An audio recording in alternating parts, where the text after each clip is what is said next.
Good evening, or good morning, or good afternoon. This is a virtual launch of two new books in English by Jacques Arnoux, who's well known here in Australia. He comes here for the Southern Hemisphere International Space University workshop each January. He has been a scientist in residence here in Australia at a school in Adelaide. And tonight we are launching here in Australia, and two people will be speaking from France about these two books, which we are already launching as well in French. So tonight, Jacques will be introduced by Gilles Ave-Monson, who is one of the editors for ATF France, our French imprint. But these two books tonight will be published in ATF Theology. ATF Press Publishing Group is a publishing house based in Australia, an independent publisher, but we have various imprints. Even within our English publishing, we have various imprints. ATF Theology is one of these, and these two books are in ATF Theology. ATF France is our French imprint, and these two books by Jacques have been published in ATF France, along with some other books. So I will hand over to Gilles, who will introduce Jacques. Thank you very much, Hilary. Hello, everybody. Good morning, good evening, good afternoon, whatever. I'm glad to meet you today.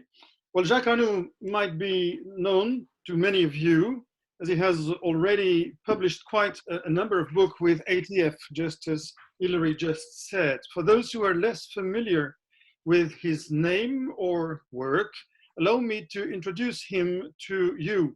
At present, he works in the French agency dedicated to space studies. It is known in France as CNES, Centre National d'Études Spatiales. It's located in Paris. And his task there is twofold, at least. Primarily, he works on ethics, and he will have ample time to tell us more about this, as this is precisely what he deals with in one of his latest books, Space Ethics.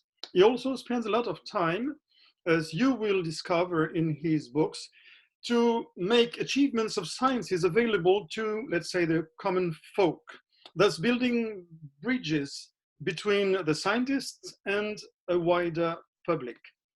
His search field is mainly in history of science, but he has also explored the field of theology. He has PhD in both disciplines.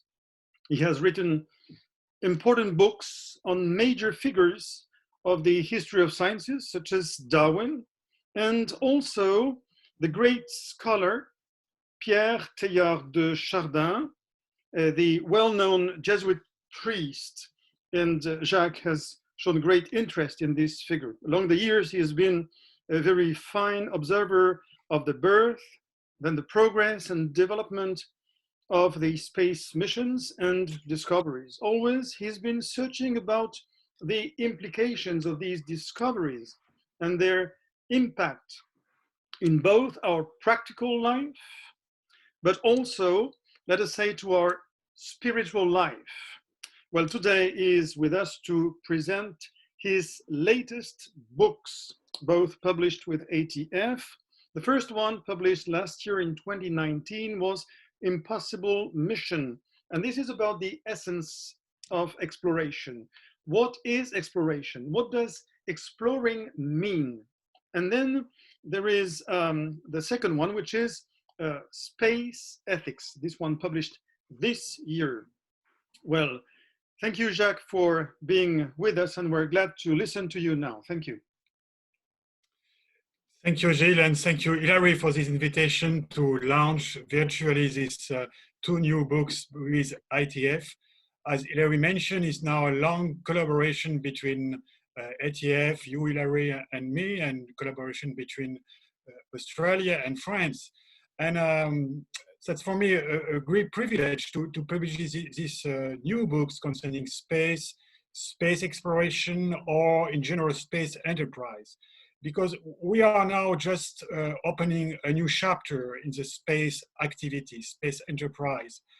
After 50, 60 years, after the Apollo mission in 60, after the exploration of the planetary around the solar system, we are now entering a new era, and we are opening a new chapter, as I said, by the means of the new space activities. It's quite an incredible time.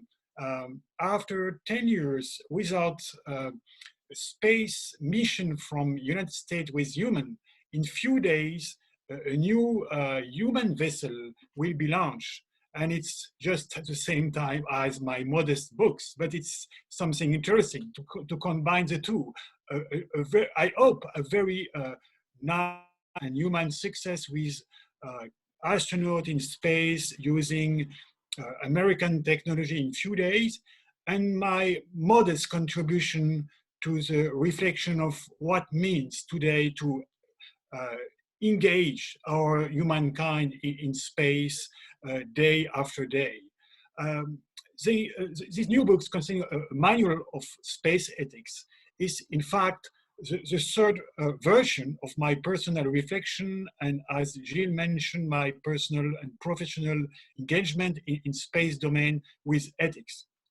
Ethics is something à la mode, we can say it, but it's not only speaking about without real engagement about space and or organizing ethical committee for to occupy the time.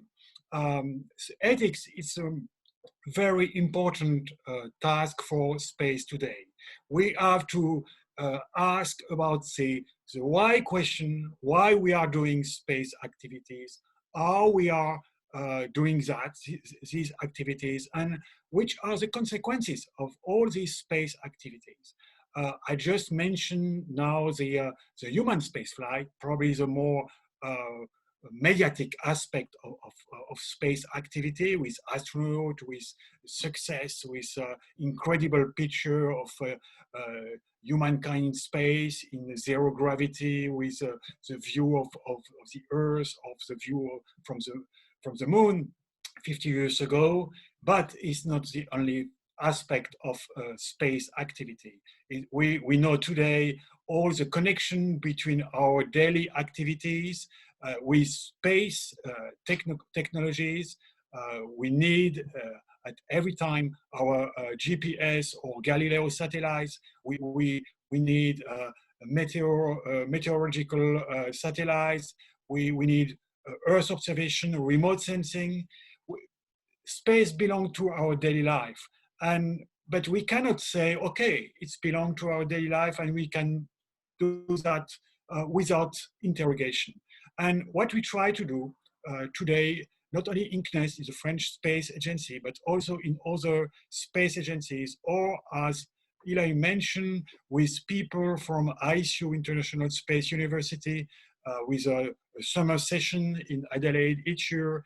It's a real intellectual engagement to know what we are doing, what we are preparing, what is the cultural background of all these activities, what could be the future, how we can share all this technology, all this knowledge, and also our enthusiasm for space, how we can share that with everybody today around the world. And perhaps it's not the first, our first interest for space, because space is a very attractive domain for young people, but also for adults and for old people. But we need to introduce this ethical interest to occupy as human all this domain of space. My real and concrete opinion is that space is never without human dimension.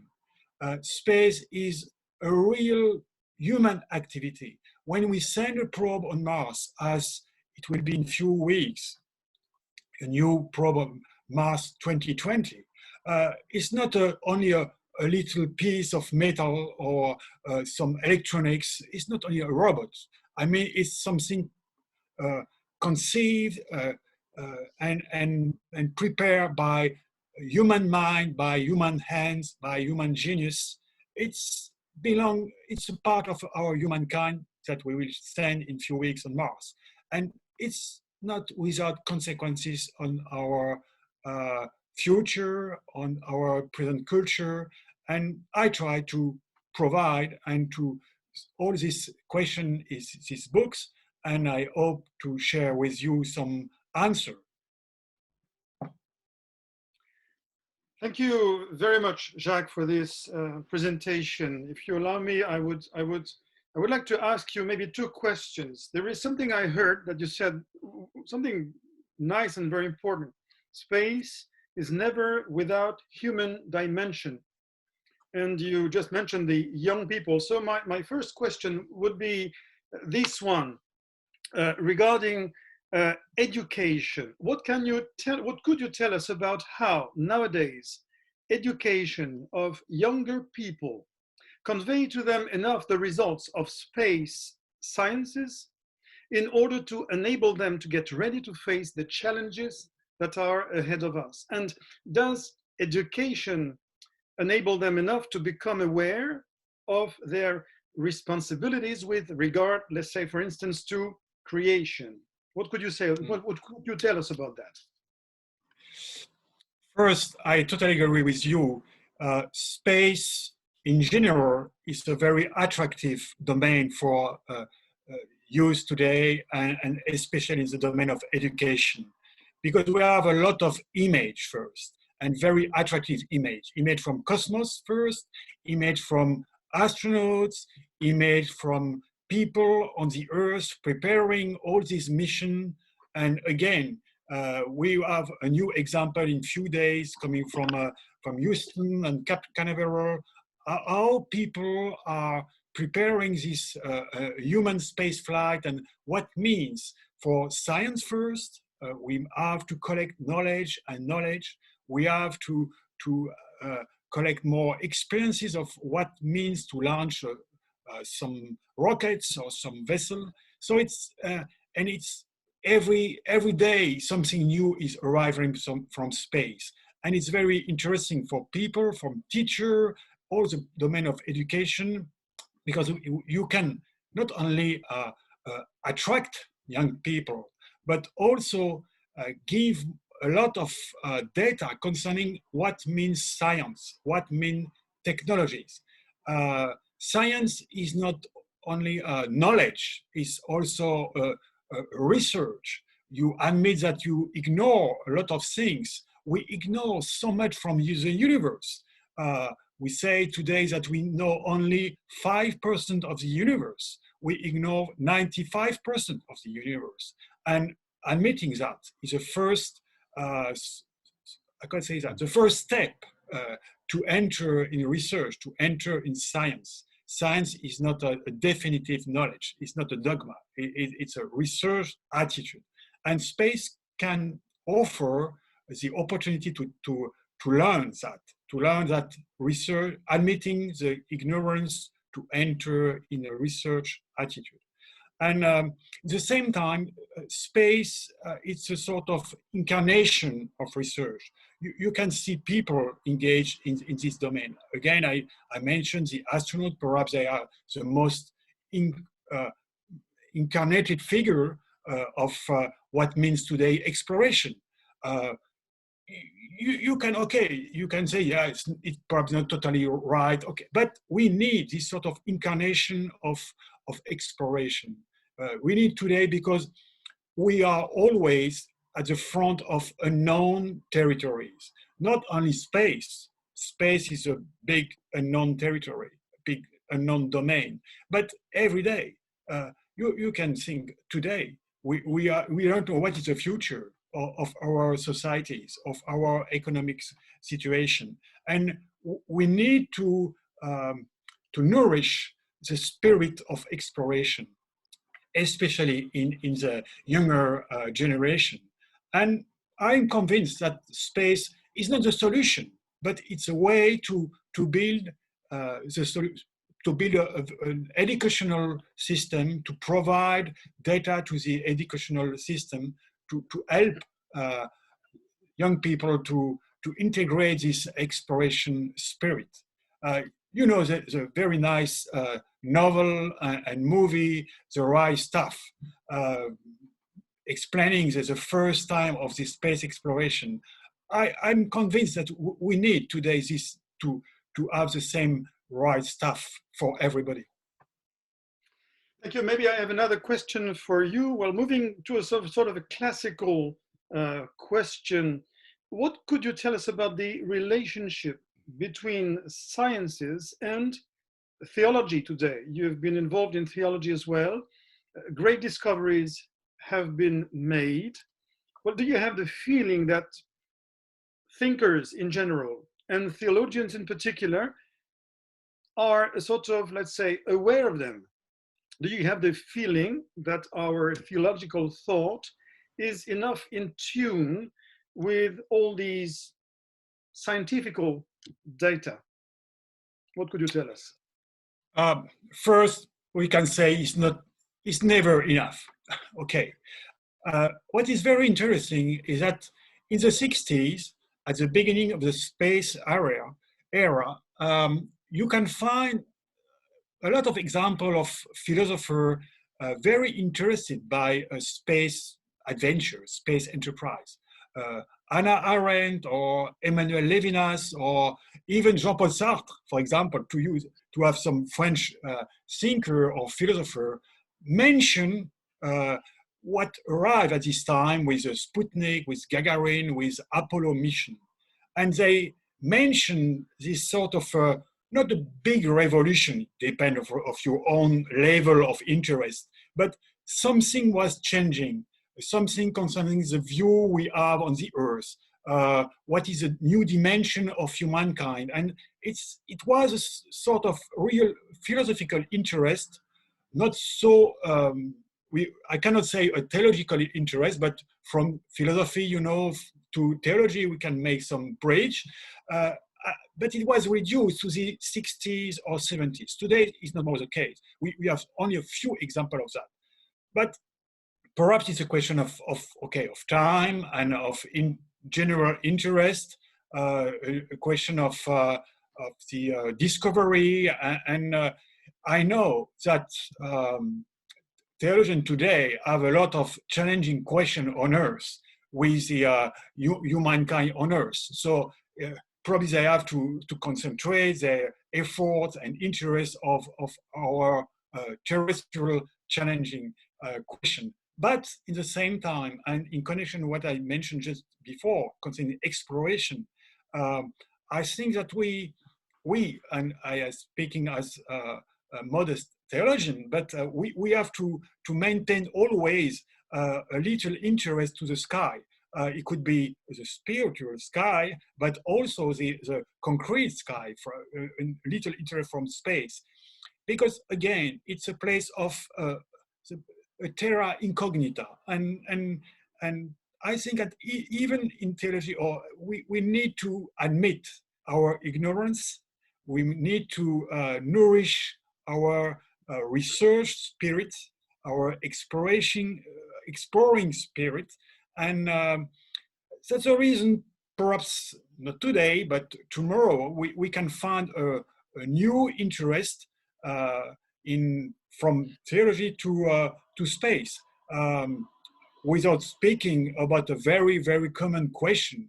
One question I discover I met quite every time, that people asking me, but what means for us as believer?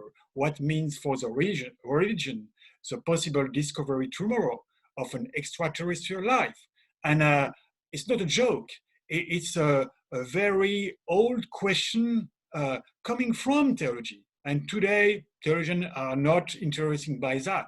But perhaps tomorrow, again, and it could be a good, not only a sort of experimental attitude, but also a way to discover who we are today on Earth as believers, and what is the future of our humankind if we admit to introduce in the way we are preparing the future the question of God. Thank you very much, Jack, for this presentation of your latest books, Impossible Mission, the first one, about the essence of exploration and space ethics. Thank you very much. Thank to you. And thank you both. Thank you, Jacques, and thank you, Gilles, for hosting this session. The books are available through ATF Press on the website, and you can buy them with a discount of 15% through to the 16th of June. So thank you very much, one and all. And I will stop the recording.